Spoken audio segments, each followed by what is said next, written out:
હું તો મીડિયાની અંદર વારંવાર બોલ્યો છું કે હર હંમેશા જ્યારે કોઈ પણ આંદોલન થતું હોય છે એમાંથી નેતા ઉભરતા હોય છે. તો અમારું એ જે અમે 2012થી આ કલોલથી શરૂઆત કરેલી અને એના પછી 2012થી 2015 સુધી સંઘર્ષ કરતા કરતા લોકોની પબ્લિકની અંદર મૂકતા મૂકતા અમારી કમિટીએ 5મી જુલાઈ 2015 સોલા ભાગવત ખાતે પ્રદેશ કારોબારી એસપીજીની અંદર નક્કી કરવામાં આવ્યું કે ભાઈ આંદોલન માટે જે અમારા પર ફોન જે મેસેજ જે લોકોની માગણી છે કે ભાઈ તમે આટલું સરસ કામ કરો છો એસપીજી દ્વારા, તો તમે અનામત આંદોલન માટે કંઈ કામ કરો. તો એના અનુસંધાને અમે અમારી કારોબારીની અંદર મુખ્ય મુદ્દો બનાવ્યો કે ભાઈ આંદોલન માટે કંઈ લડવું પડશે.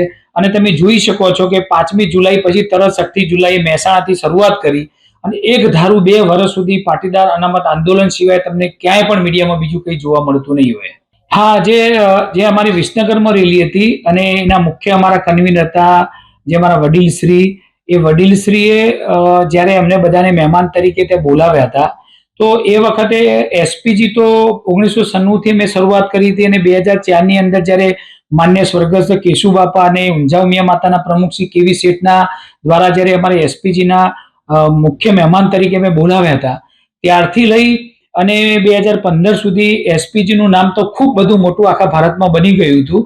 અને જ્યારે મહેમાન તરીકે અમે બધા એસપીજીના આગેવાન તરીકે ત્યાં ગયા હતા, ત્યારે અસામાજિક તત્વોએ જે તોફાન કર્યું હતું અને માન્ય ધારાસભ્યની ઓફિસ તોડી હતી, એનાથી મીડિયાના માધ્યમથી આખા ગુજરાત અને ભારતની અંદર એક મેસેજ એવો ગયો કે અનામત માટે પાટીદારો માગણી માટે નીકળ્યા છે. ત્યારે આ જે તમે નામ દીધું એવા કોઈ આગેવાનને કોઈ ઓળખતું નહોતું, ફક્ત એસપીજીના આગેવાનના જે લોકો હતા એ બધા લોકો ઓળખતા હતા. અને જ્યારે એફઆઈઆરમાં પણ તમે જોઈ શકો છો એ વખતની તો નામ આવ્યું તો અમારા બધાના ઓકે નામ આવે, એનું નામ હાર્દિક પટેલ વિરમગામ તરીકે આવ્યું હતું. અને પાછળથી જ્યારે નામ મોટું બનતું ગયું ત્યારે સરકારે એનું નામ ફરીથી ઓરિજિનલ નામ હાર્દિક પટેલ વિરમગામ એવું નામ એને એડ કરવામાં આવ્યું હતું.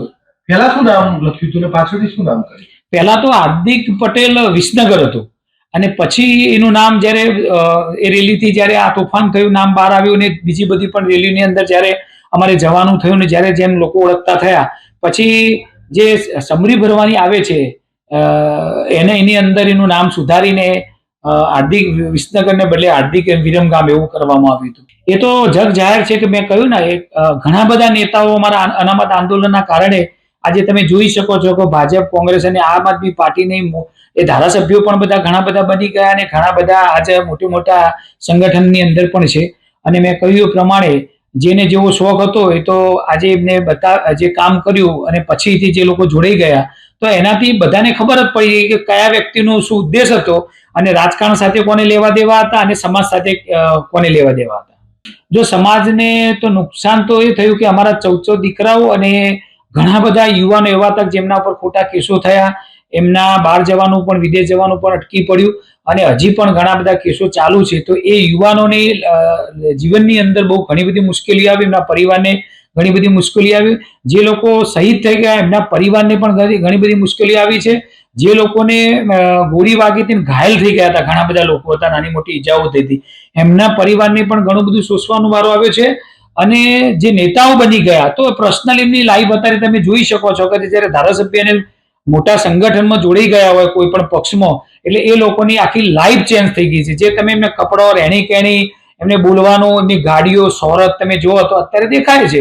અને પાટીદાર સમાજ એટલે વિદ્વાન સમાજ છે, બધાને ખબર જ પડે છે કે કોણ કોના માટે કામ કરી રહ્યું હતું. જો ઘણા બધા નેતાઓ એવા હતા કે જે તમે પોતે બોલેલા છે કે અમે મીડિયમ ખેડૂત પરિવારમાંથી આવીએ છીએ અને આજે તમે એમની રહેણી કહેણી, મકાનો બધું જોતા હશો તો અત્યારે ખૂબ એ તમે મોટું જોવા મળે છે. અને મારે તો એના પ્રત્યે એવું કંઈ છે નહીં એટલા માટે કે તમે જે પણ વિચારધારાથી જોડાયા હોય અને જે પણ જગ્યાએ હોય એનાથી અમારે કંઈ લેવા દેવા નથી. અમારે તો જ્યારે પણ કંઈક બોલવાનું થાય એટલે એમાં સત્ય બોલવું જ જોઈએ અને સત્ય બોલીએ એટલે જે લોકોને ખોટા ગુમરાહ હોય એમને લોકોને ખબર પડે. બાકી સમાજ એ દર્પણ છે. આજે બધા જ લોકોને બધી ખબર હોય છે કે કોણ કોના માટે લડી રહ્યું છે અને કોણ શું કરી રહ્યું છે.